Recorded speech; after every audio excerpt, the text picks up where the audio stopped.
They lied. They humiliated you. And then they smiled, like nothing happened. As if your silence made it acceptable. As if your patience made you weak. But deep inside, you know the truth. They didn't change. They just got used to you not reacting. And maybe, for the longest time, you thought being strong meant being forgiving, being the bigger person, being endlessly understanding. But here's the Stoic truth. No one told you mercy without consequence isn't compassion, it's surrender. Some people don't grow through kindness. They grow through distance. They grow through the weight of their own actions. And if they never face what they've done, they'll keep doing it to you and to the next. So this is not about revenge. It's about clarity, boundaries, dignity. In this video, we'll explore 5 Stoic reasons why you must let people face the consequences of their choices without guilt, without anger, and without looking back. Because peace is not found in fixing others. It's found in finally choosing yourself. You've seen it before. They lie to your face, betray your trust, wound your soul, and then return with a half-hearted apology, a nervous smile, and the audacity to say, "Can we just move on?" But here's the truth. No one tells you if someone only says sorry after being caught. That's not remorse, that's reputation management. A truly remorseful person doesn't need prompting. They don't argue with your silence. They don't rush your healing. They don't treat your boundaries like inconveniences. They sit in discomfort. They accept that forgiveness is not access. They understand that regret doesn't entitle them to return. And yet, we live in a culture obsessed with premature forgiveness. Everywhere you turn, social media, sermons, self-help gurus, they preach, let it go. Be the bigger person. Don't carry hate in your heart. But Stoicism doesn't ask you to hate. It asks you to see clearly, to recognize that there is a massive difference between inner peace and reopening the gates to someone who hasn't changed. Let's be brutally honest. When you forgive someone who isn't sorry, who hasn't reflected, who hasn't earned that second chance, you're not healing. You're erasing yourself. And here's what's worse. Every time you do that, every time you excuse the inexcusable, you teach them something dangerous that worked. I can do it again. It's not that they're evil in some cartoonish way. It's that the behavior brings them results. Why would they change? If betrayal still gives them access, if manipulation still gets them sympathy, if apologies are enough to reset everything, they have no reason to evolve. Now let's be clear. Forgiveness is noble. It releases you from the poison of resentment. But forgiveness does not mean reconnection, because reconnection without change isn't healing, it's self-betrayal. And if they say, "Why are you being so cold? Didn't I say sorry? Can't we just go back to how things were?" That is your cue to remember this trust. Once broken, is not returned on demand. It must be rebuilt brick by painful brick, or accepted as lost. And here's the Stoic response. No yelling, no drama, no emotional explosions, just quiet clarity. You lied. I don't trust you. You disrespected me. I need distance. You crossed the line. I'm drawing one now. You don't owe them a conversation. You don't owe them closure. You owe yourself peace. Because at the end of the day, you don't enforce consequences to hurt them. You enforce consequences to stop hurting yourself. Let them think you're heartless. Let them call you dramatic. Let them accuse you of being unforgiving. That's fine. Because only people who were comfortable disrespecting you will be offended by your boundaries. Don't judge them by their apologies. Judge them by their habits. Words are easy. A tear can be rehearsed. A sorry can be perfectly timed. But you know what never lies: patterns. It's not the single mistake that defines someone. It's the repeated behavior. They never seem to change, no matter how many chances you give them. Let's make this real. You have a friend who constantly forgets your birthday, but always expects a gift and attention on theirs. A sibling who cracks humiliating jokes about you at every family gathering, then brushes it off with, "Relax. It was just a joke." A partner who always promises to do better, but somehow keeps crossing the exact same lines, always with an excuse ready. Sound familiar? At first, you make excuses. They're stressed. They didn't mean it. They're just going through something. But deep inside, a quiet voice begins to whisper, this is not a one-time thing. This is who they choose to be, again and again. And here's the hard truth. They're not slipping. They're strategizing. Just enough charm to win you back. Just enough guilt to make you stay. Just enough distraction so you question your own instincts.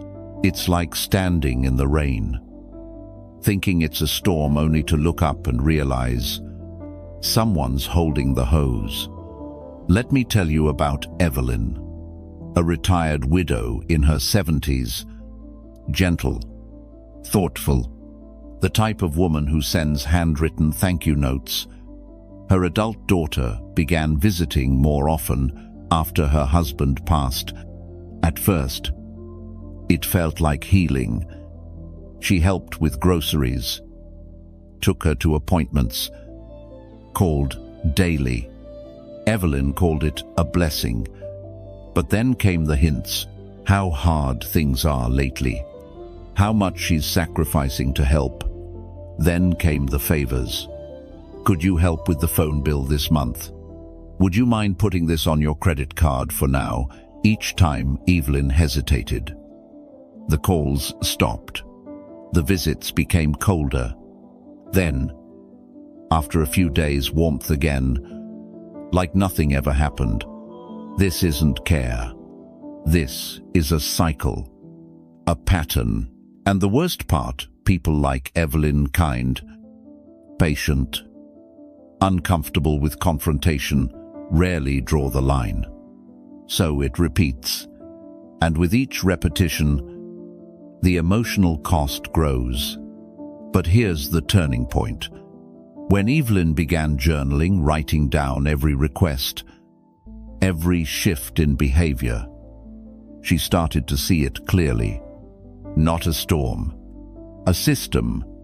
The same is true in your life.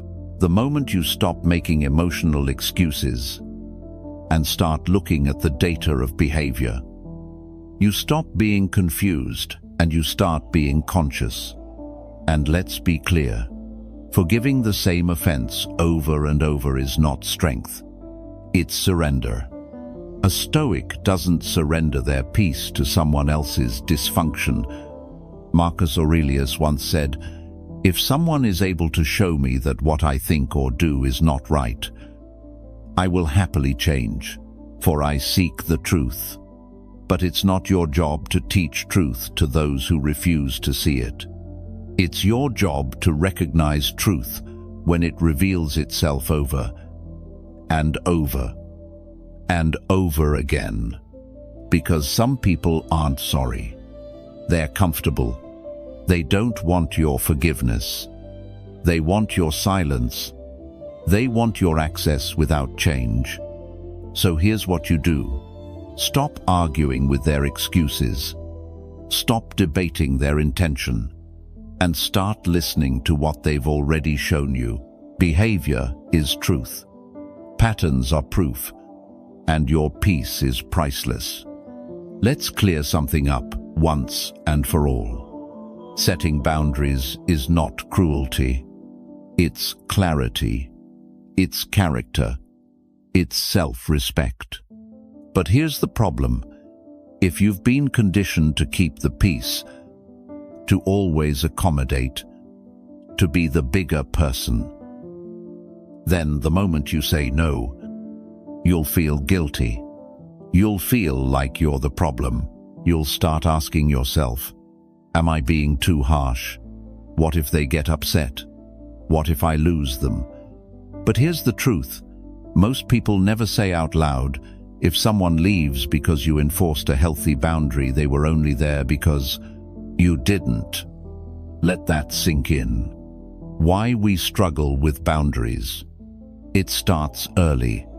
Maybe you grew up in a home where love was conditional, where saying no made you the villain, where setting limits meant being labeled selfish, ungrateful, or cold.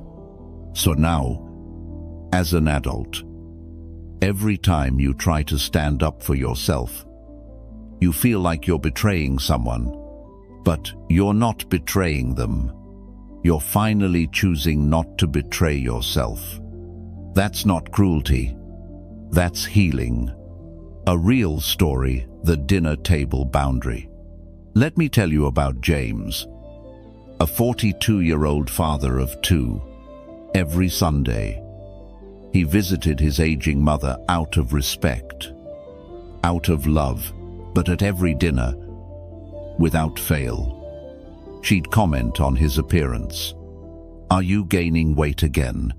You used to look better when you were married. What happened to the old James? At first, he laughed it off. Then he started avoiding eye contact. Then Sunday dinners became dread, not love. One day, he stood up mid-meal and said, "Mom, I come here to spend time with you, not to be insulted. If this continues, I won't be joining these dinners anymore." She was shocked. She cried. She accused him of being disrespectful. But the next week, she didn't say a word about his body. She asked about his kids. She listened. That's the power of a boundary. It doesn't always end the relationship.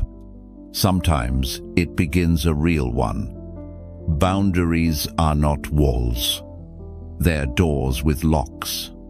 Stoic wisdom teaches that we don't control others, we only control ourselves. But that doesn't mean we become passive. It means we become intentional. When someone shows you disrespect, the Stoic doesn't scream. He doesn't beg. He doesn't plot revenge. He closes the door, turns the key, and walks away with dignity. Because peace isn't about silence. It's about who you allow in your space. Practical boundaries that save your mental health. Here's what healthy boundaries sound like in real life. If you raise your voice, I'll end the conversation. If you keep arriving late, I'll stop waiting. If you disrespect me in front of others, I won't pretend everything's okay. These are not ultimatums. They're truths. You're not punishing them. You're simply stating what you will and won't accept in your life. And here's what you need to hear. People who love you will adjust. People who only use you will react. But what if I lose them? You might.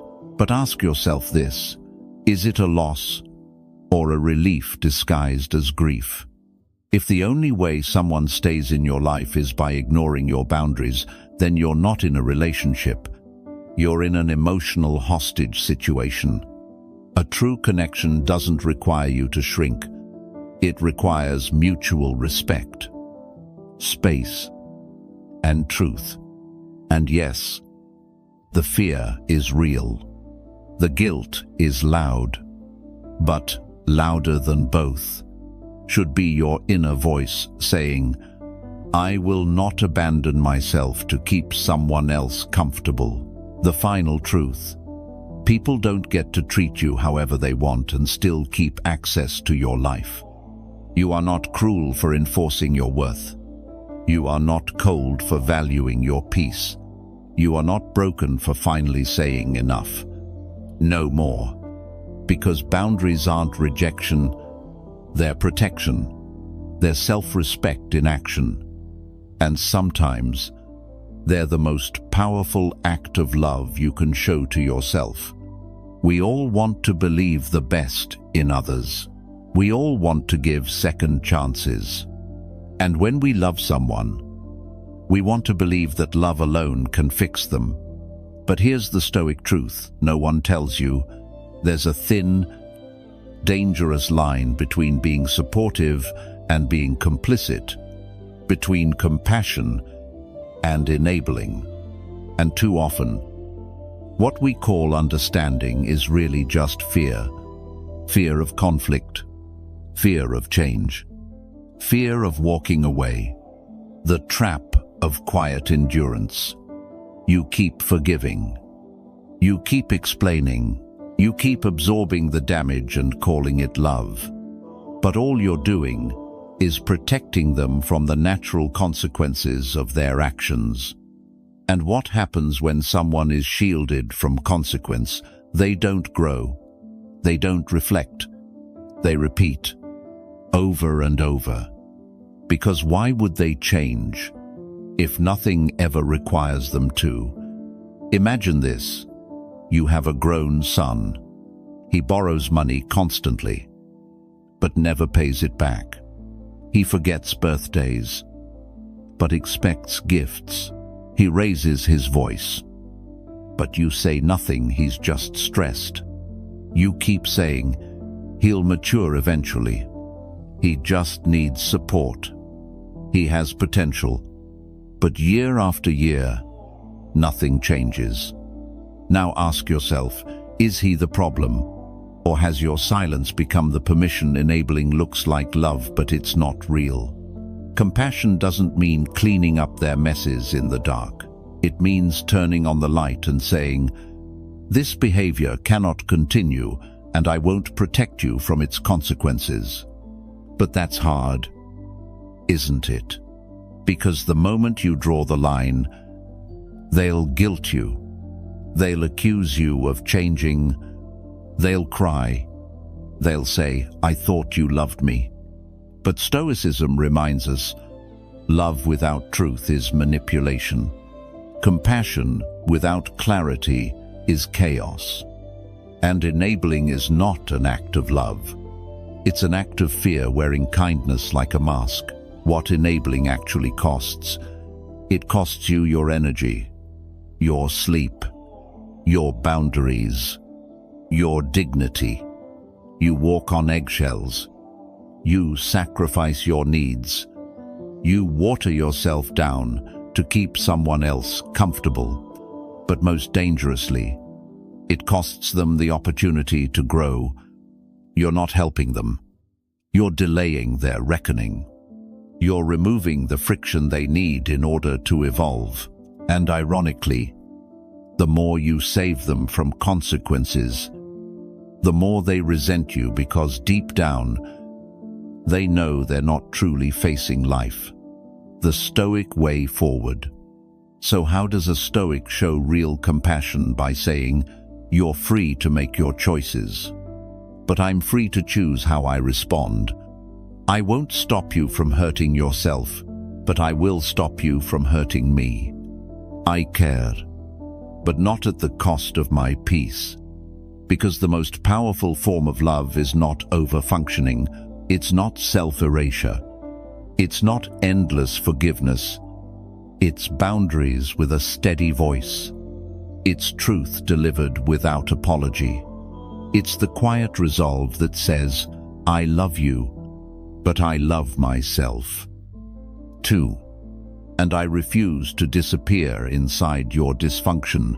Final reflection. Ask yourself, if nothing ever changes, what will this relationship look like in 5 years? What parts of yourself will be lost just to hold on to someone who refuses to change? Is that love, or is that fear dressed as sacrifice? The answer is your compass. So no enabling isn't kindness. It's slow self-abandonment. And it's not your job to save someone from the pain they created. It's your job to not stand in its way, because sometimes the greatest gift you can give another person is the opportunity to face their reflection without you standing in the way. Let it unfold. Let them learn. Let the consequences speak louder than you ever could. And let yourself go free. You don't need their apology to let go. You need your decision. There comes a moment in life when you stop waiting for them to get it, waiting for them to change, waiting for the apology you know deep down will never come. And in that moment, you realize something that changes everything. You don't need their permission to protect your peace. Let that sink in. You don't need their validation to walk away. You don't need their understanding to set a boundary. You don't need their approval to be free. The weight of waiting. So many people live their entire lives in emotional limbo, holding their breath, hoping one day the person who hurt them will finally see it. But hope, without evidence, becomes a cage. And while you wait, they go on living. They keep crossing lines, and you keep shrinking to make space for their comfort. The Stoics would ask, why do you outsource your inner peace to the same person who stole it in the first place? A real story, Carl's quiet collapse.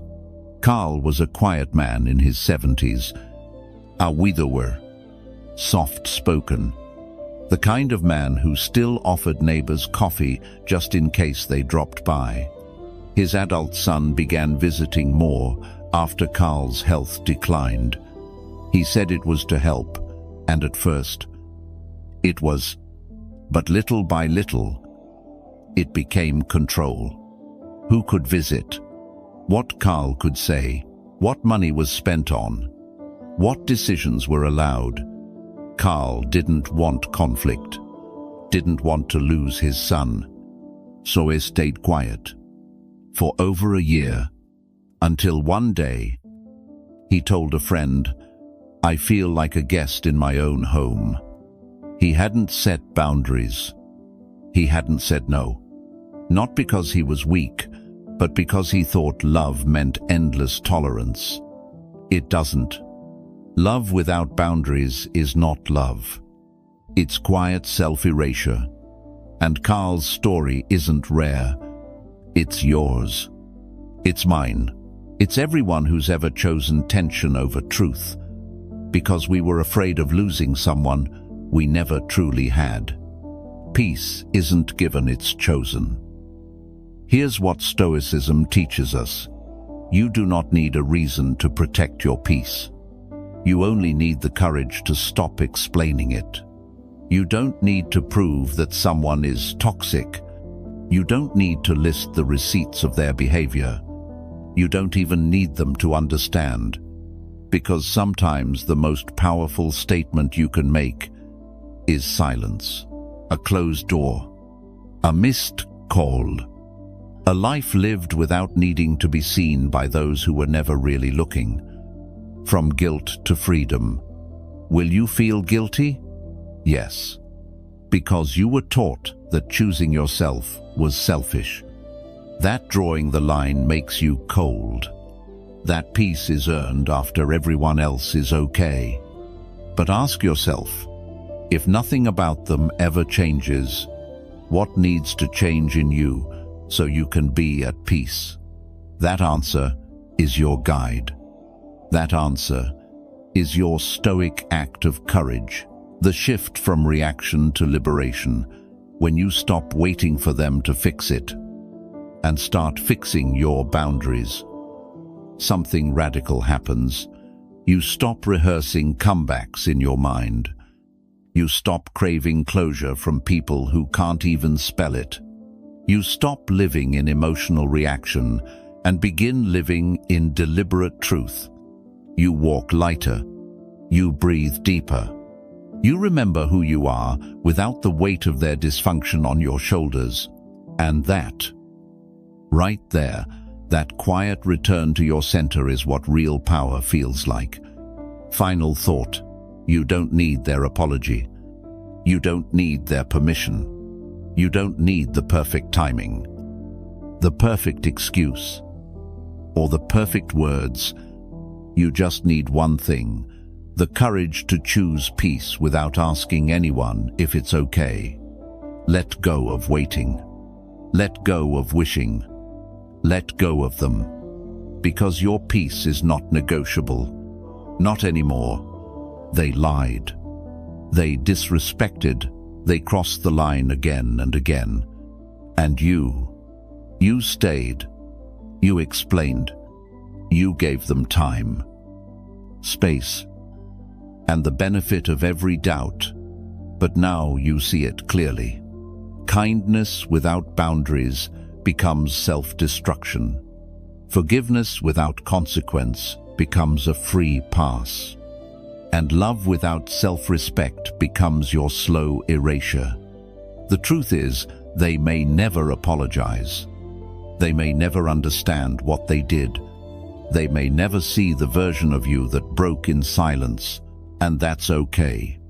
Because now you don't need their permission. You don't need them to change. You only need one thing: the choice to stop bleeding for people who never brought you a bandage. From this moment forward, you don't chase closure, you become it. You don't seek peace, you protect it. You don't repeat lessons, you enforce consequences. Gently, quietly, permanently. So when someone asks, "But don't you think they deserve another chance?" you answer, like a Stoic, "Maybe. But I deserve peace more." If this message resonated with you, if it awakened something in your soul, then this isn't just another video. It's your line in the sand. Subscribe to Think Stoic 101, where we don't chase noise, we cultivate clarity. Comment below, what's one boundary you're finally ready to honor? Share this with someone who needs to hear it, someone who's been strong for too long. And remember, mercy is not weakness, but neither is letting chaos keep its place at your table. You've given enough.